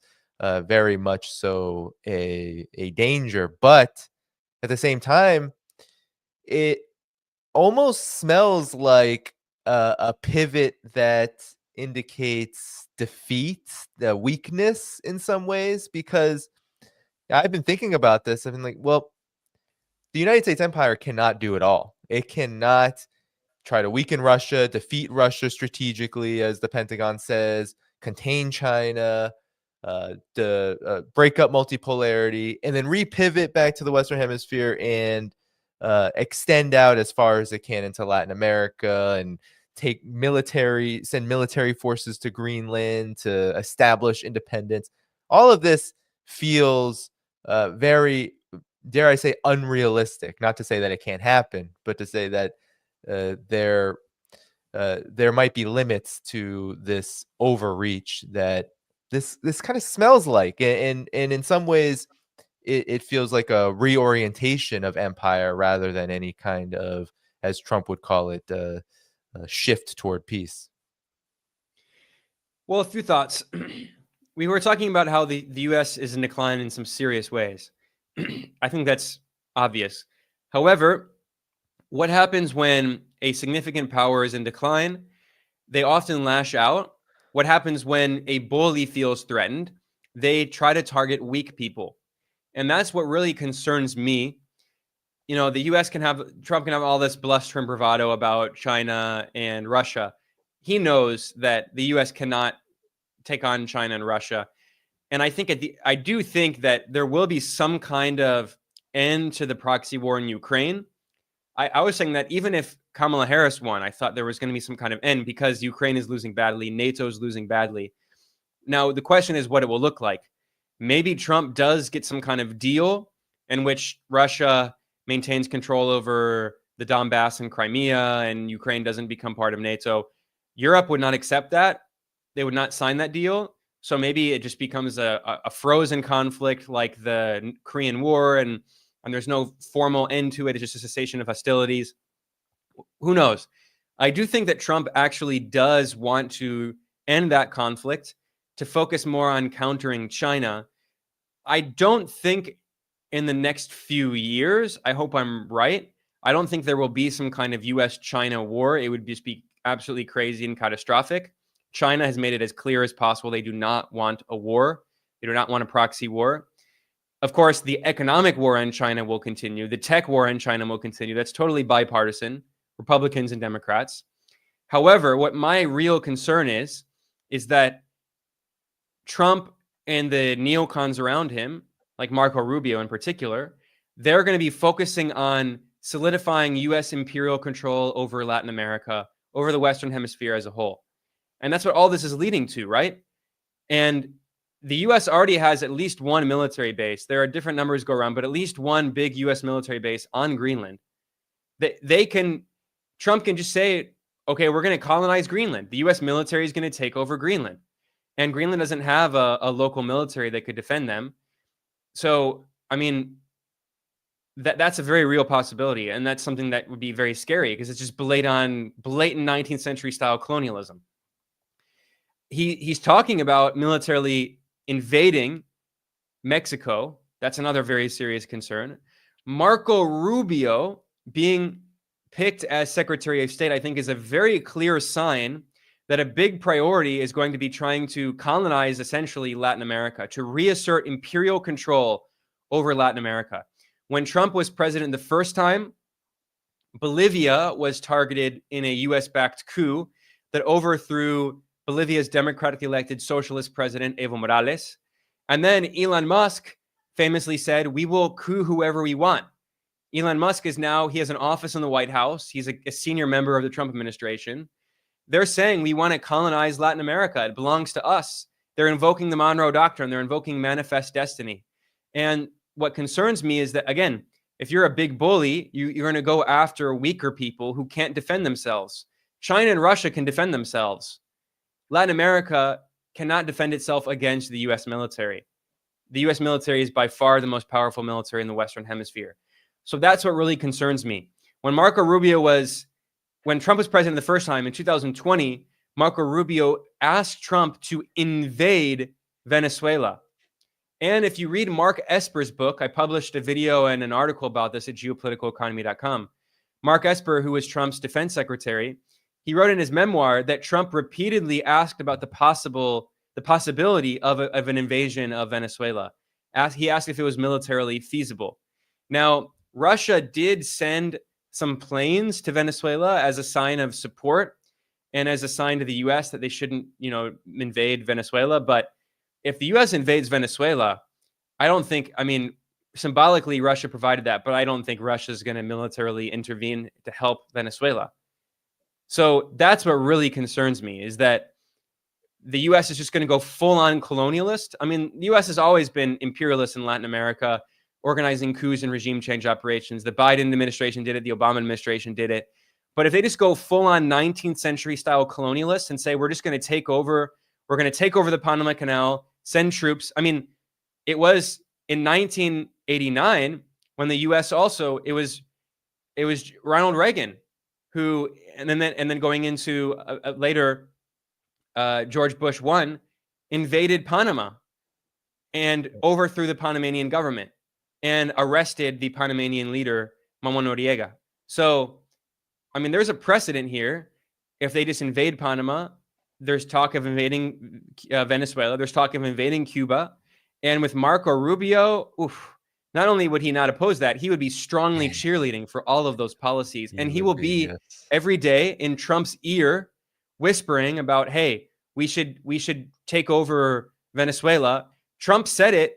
He said in a rally in North Carolina at a GOP Republican Party event, he said, when I was president, we came so close to taking over Venezuela. We could have taken it over, he said. And then he said we could have taken its oil. But it's not just about the oil. He said we could have taken over Venezuela. I mean, this is just straight up colonialism. And the Biden administration recognized this ridiculous puppet, Edmundo Gonzalez, as the supposed president of Venezuela. He's not the president. Nicolás Maduro is the only real president of Venezuela. And Edmundo Gonzalez, he's tweeting from Washington. He just tweeted, today is January 23rd. He tweeted yesterday, oh, I'm in Washington. The weather is really cold, but I'm working hard. What? You're not working hard. You're just waiting for the U.S. to overthrow Maduro so you can be put in as a puppet on their behalf so you can follow orders from the State Department. So that's my real concern. And that's what keeps me up at night, is that I think we're going to see an explosion. It's not new. It's bipartisan, but we're going to see a massive escalation of U.S. meddling and colonialism in Latin America. And the real targets are going to be Cuba, Venezuela, and Nicaragua, and also Mexico and Panama now. But Mexico, I really think that Trump is going to send troops into Mexico. It's going to basically be an invasion. Now he'll say, oh, they're just special operations forces. They're not, tens of thousands of troops. But it's still an invasion because the sovereign government of Mexico has said, you cannot send troops here. We are a sovereign country. Do not militarily intervene. And then, what they're going to try to do to Venezuela, Cuba, and Nicaragua, that really keeps me up at night. Yeah. That is a very real possibility. And what's so interesting about it too is that it's very bipartisan, of course, the attacks on Venezuela, on Cuba. It'll be very interesting to see how the entirety of the the real state, I will call it, rather than the deep state, those who pull the levers of foreign policy and push on and press on presidents, U.S. presidents, how they react to the potential of a reorienting of U.S. foreign policy toward Latin America. Because that would be quite the shift. It is very much, even though there are ongoing, as you know, Ben, and you stated, there's ongoing sanctions, there is meddling. Hell, the United States just tried to engage a coup in Venezuela, in Cuba. But to reorient foreign policy, to send the, whatever resources that are not being sent there to push the envelope even further, it would be a debate. I feel there would be a big debate about whether, especially if Donald Trump is the champion, because while there's bipartisanship around these policies, not always bipartisanship around how Donald Trump talks about things, what he ultimately, how he actually frames foreign policy, especially even the idea of focusing more on economic war might anger the military-industrial complex, just because that might mean fewer arms sales. But then again, there's more beyond the rhetoric too, because there was actually a question, and we can get to questions, just a few questions that you can answer briefly, Ben. Somebody asked, Costello asked, what about giving Trump credit for the destruction of for ending destruction in the Middle East? Well, what's interesting about this is, while Donald Trump is being credited for the ceasefire in Gaza because Biden just tapped out and said, hey, send your people over there and do the deal that could have been done in May, all of this, Donald Trump also just lifted arms restrictions, and whatever that meant, but lifted them anyway, and has obviously signaled to the Israeli regime that there's some gifts, like, hey, maybe the West Bank is Trump's a real estate guy, so he's always loved the West Bank as an idea for increasing real estate, and hell, has even intimated that maybe Gaza is a good place for opportunities, which means real estate and expansionism. So, Ben, your quick answer to this, but also to the point that, there will be, I believe there's going to be all kinds of straight continuity with the Trump. I mean, it's ridiculous to believe that the Trump administration is going to be like anti-war.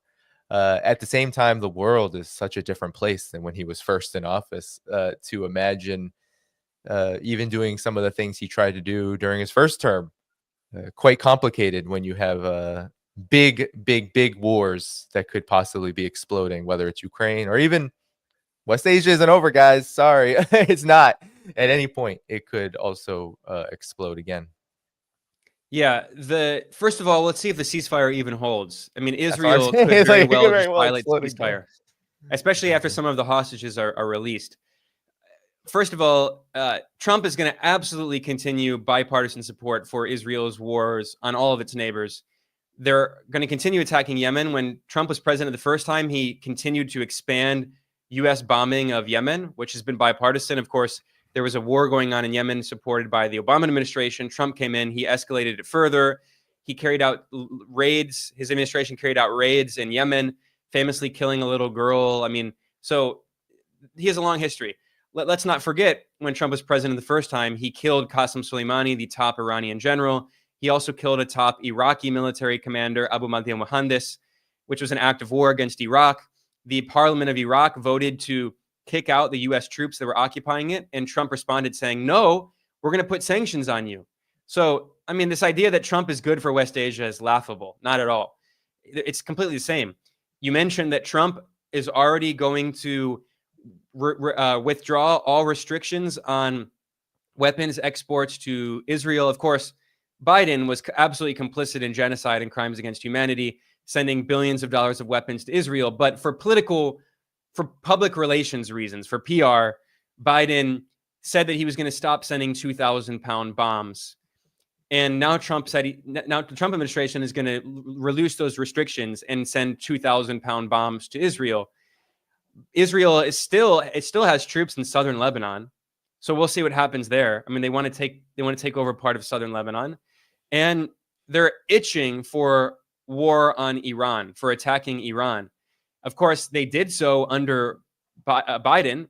I'm not saying that Biden, again, I'm not saying that Biden is like great or good or lesser evil. He was also a horrible war criminal. But what I am saying is that Trump is not a lesser evil either, that they're both evil. They're both criminals. They're both imperialists. And in the case of Iran, there are going to be a lot of people around Trump pushing for a war on Iran, and maybe they'll say, okay, Israel will wage the war for us, which is what always happens. Israel as an extension of US imperialism. Netanyahu himself boasted that we are an unsinkable aircraft carrier for the US. Netanyahu said that. Netanyahu is an American, by the way. He had US citizenship 2 times, spent most of his life in the US, much of his life in the US, educated in the US. Also, the former US Secretary of State, Alexander Haig, also famously said that Israel was an unsinkable US aircraft carrier. So if you think Trump is going to stop supporting that, I mean, I'm sorry, you're on another planet. Trump also, when he was president the first time, he recognized Israel's illegal annexation of the Golan Heights, which was Syrian occupied territory. And in return, Netanyahu thanked Trump by opening up an Israeli colony, a settler outpost in the Golan Heights, which is called Trump Heights, named after Trump. And you mentioned a key point, which I'm really concerned about. I think it's very likely that in the next 4 years, with Trump in the White House, Israel is going to annex the West Bank in complete violation of international law. I mean, it would be mostly a formality because Israel already controls the West Bank. It's under illegal Israeli military occupation and has been since 1967. But Netanyahu has pledged this. I mean, he only has a few years left in office probably, and he has bet his entire political career on this. He said, we are going to colonize the West Bank. We're going to annex the West Bank. And Trump is not going to care. He's going to say, go for it. I don't care. So this idea that Trump is going to bring peace to West Asia is a joke. It's completely laughable. One other quick point. I was talking about Latin America. I want to make a slight correction. The invasion of Panama in 1989, it was actually carried out by George Bush I, George H.W. Bush. It was right after, it was his first year in office, right after Reagan left. It was Reagan that invaded Grenada in 1983. But I do want to point out that I'm not in any way saying Democrats are the lesser evil, because Democrats are just as guilty of war crimes as the Republicans. What I am saying is that they're all war criminals.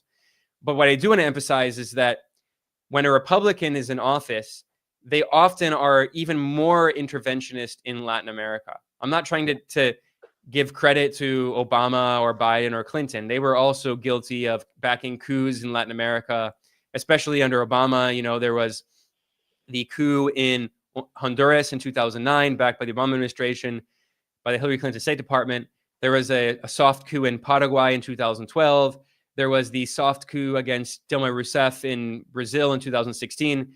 But those were soft political coups. The Democrats tend to prefer political coups and legal warfare, right? Judicial warfare, known as lawfare. They prefer the kind of hybrid war. Whereas Republicans often are straight up colonialists, direct military intervention, invasion. So Reagan invaded Grenada in 1983. Bush I invaded Panama in 1989. And then, of course, there was the Contra War, the Contra Terra death squads backed by the CIA under the Reagan administration. So part of that is because they're trying to get the support of the far right in Florida, and then with Narco Rubio, there's a reason he's known as Narco Rubio, because his brother-in-law was imprisoned for trafficking millions of dollars of cocaine, and he lived in the same house as Narco Rubio, this drug trafficking brother-in-law. And then when he got out of prison, Narco Rubio tried to use his power in Florida politics to get his drug trafficking brother-in-law a real estate license. Well, now that Narco Rubio is in charge of the State Department, that again is something that really concerns me. Yeah. No, I mean, that's a really good point. One that everyone should consider about the partisan politics do matter in some respects, especially when it comes to making certain decisions. When do you make them? How do you make them? What kind of foreign policy decisions does the empire make? There are partisan differences, not so much in the sense that there's less empire or more war or less war, but how and where and at what time does it occur it's a very good point, and we should expect, especially too, you mentioned Marco Rubio, and there's a base that the Republicans rely on in order to not only maintain their status in office, but also to maintain their power projection around the world, because both parties, they also do this. So we know this from the National Endowment for Democracy, the Republican Institute. Like these are soft power organizations that have partisan they're bipartisan in many respects. They work together a lot, but under similar umbrellas. But they also have partisan aims as well that cannot be understated. Last question, Ben. We don't have a lot of time for this one. This is a big question, so maybe in a minute, 2 minutes or less. Do you think it would be vital for people to learn modern monetary theory and how economists create fascism through austerity? Okay, I agree with you about I agree with you about fascism leading or austerity fueling fascism. There's a good book about this, which is it has a very similar title about like how economists paved the way to fascism and austerity. By unfortunately her name is escaping me, by a good Italian American economist. But the point is that look, my views on modern monetary theory are complex. MMT, for people who don't know, modern monetary theory is MMT. I'm not against MMT, and one of my biggest influences and colleagues, Michael Hudson, is associated with MMT, although I would differentiate him from people like Stephanie Kelton, because there's a big difference between them. And even within the MMT camp, there are major divisions. So for instance, Steve Keen is another big influence. I very much admire his work. Steve Keen has basically been blacklisted by certain MMTers, so they have a lot of internal fighting. And one of the big differences is that some of the MMTers, like Stephanie Kelton, they never talk about balance of payments. And frankly, I find their politics and their economic views very frustrating and very chauvinist, because they only talk about the United States. Again, I'm differentiating Stephanie Kelton from some of the other people. Michael Hudson is the honorable exception. Michael Hudson is one of the greatest economists, really, of the 20th and 21st century. I really think he's one of the greatest, and especially his book, Super Imperialism. And his view of MMT, I think, is much better. But the problem with Stephanie Kelton is that she only talks about the United States and maybe a few European economies. The problem is that, so if you look at her book, The Deficit Myth, there's almost no mention of the Global South. If you follow these ideas that she has promoted in most Global South countries, you're just begging for a currency crisis and a massive inflation crisis. The problem with MMT is it's not that it's wrong. MMT is correct. It does accurately describe how the modern monetary system works. And there are even some right-wing, Austrian school economists who acknowledge that if you have monetary sovereignty, you do not have a limit on domestic spending, or you have a limit, which is inflation. That's the limit, right? So the government can print more money, and it can reduce interest rates on bonds. The Federal Reserve can reduce interest rates, which make bond yields very low, and they can use quantitative easing to continue purchasing bonds that keep bond yields low, which means that they can finance deficit spending. Your limit is inflation. And obviously, we've seen in the United States that inflation has come back as a problem. However, the reason that the US can do that is because it has what they call monetary sovereignty. The problem with this argument is that you say, okay, then how can Venezuela implement modern monetary theory? Well, then they say, well, Venezuela doesn't really have they say it doesn't have monetary sovereignty. Well, and they say, okay, then how can South Africa implement MMT? Its currency, they constantly have downward pressure on their currency. One of their biggest concerns is reducing inflation and keeping their deficits within manageable limits, because otherwise their currency will fall very significantly against the US dollar if their deficit massively increases. Well, then MMT people say, well, they don't have enough monetary sovereignty. So if MMT can only apply to rich imperialist countries like the US or European countries or Japan, what's the point of MMT? It can only be used by rich people. So to be fair, there are people who say, well, there are two different kinds. You can differentiate MMT from the policies recommended by people like Stephanie Kelton. And I agree with that. I think MMT, people like Steve Keen are brilliant and have accurately described how the monetary system works, and how the deficit hawks and these austerity hawks, they're full of BS. It's true that a government does not need to maintain a balanced budget. That actually is it's a very bad idea, because what happens is that it leads to deflation. Because when a government maintains a manageable deficit, it is stimulative to the economy, especially when you're in depression, when you have crises. And in those cases, I absolutely agree that the government should deficit spend. This is just basic Keynesianism. This wasn't invented by the MMTers. This was invented by John Maynard Keynes, right? That when you have a depression, the government should deficit spend to stimulate the economy, to pull the economy out of depression.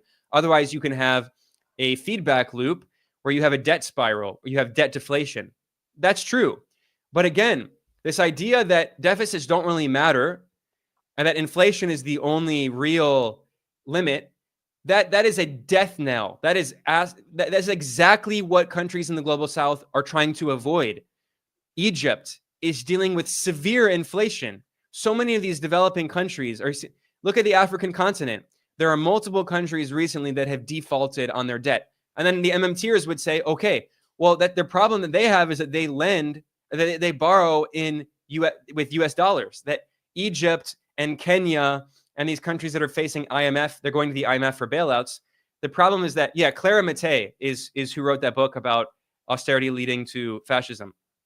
But the problem again is that a lot of these, Jason Hickel, who was mentioned, is another great exception. He's a great economist, political economist, focused much more on the global south. But the vast majority of the popular MMTers are only focused on the US and the West. They don't really talk about the global south ever. And they never talk about balance of payments. And you cannot understand the problem that many global south countries face without understanding balance of payments. Many of them are chronically in balance of payments deficits, and they import energy, they import technology and capital goods, they even import food. Telling them to massively deficit spend when they have chronic current account deficits is asking them to collapse their currencies and have hyperinflation crises. So I think, again, we need to think about, like, the global south, what they need economically is very different from what developed countries in the West need. And the irony is that the reason that MMT can work in the US is precisely because of its exorbitant privilege, because of imperialism, because the US prints the global reserve currency. The reason so the US has a massive current account deficit. It imports so much more than it exports. The reason that the US can do that and doesn't have extreme inflation is because it has the exorbitant privilege of printing the US dollar. As soon as the US loses that exorbitant privilege, as soon as there is less demand for US dollars, it's going to have extreme inflation, which is exactly what happens in the global south. In Argentina, if you run a chronic current account deficit, and then you continue to have a double deficit of a government deficit as well, your currency is going to collapse. So MMT is not the solution to that. I'm sorry, it's not. I think MMT does provide an accurate explanation of how the monetary system works today, and how all the deficit hawks, they're also full of BS. But the solution to that is not saying deficits don't matter. The solution to that is saying you should be very careful and very strategic in how you manage the deficit. And also, look, we should tax the rich. The problem with some of the MMTers, they also say, oh, we don't really need taxation because the only limit is inflation. No, the rich should be taxed. Big corporations should be taxed. So this is obviously a very long and complex discussion. I'd be happy to have a longer debate or discussion with people, but that's my 2 cents on MMT. And I would invite people should read Michael Hudson, much more Michael Hudson and much less Stephanie Kelton, because Michael Hudson actually talks about the impact on the global south. Indeed, yes, Michael Hudson, a very good mutual friend. Definitely, everyone look up his stuff because it's everything that you said, Ben. Very important, but we are running now a bit late. I know, Ben, it's eating into your morning here. It's getting late over here. So we are going to head out. Thank you, everyone, for the super chats. I think there are a few others. Thanks so much, Teresa. Sparky had another question. We won't be able to get to this question, Sparky, but thanks so much, Mark Bai. Thanks so much for that. And then thank you, Mario, for this super chat. With all that said, everybody, we are going to head out. I will be back soon on Friday, and I will announce that guest when I have confirmation, but be on the lookout. With that, without further ado, everyone, take care. Hit the like button before you leave here. That helps keep the stream going into the algorithm or what have you. Also, go to the video description. You can find Ben Norton's channel, Geopolitical Economy Report there. Make sure that you're following his work. and all the places to support this channel, Patreon, Substack, and many other places. All right, everyone. Take care. Good night.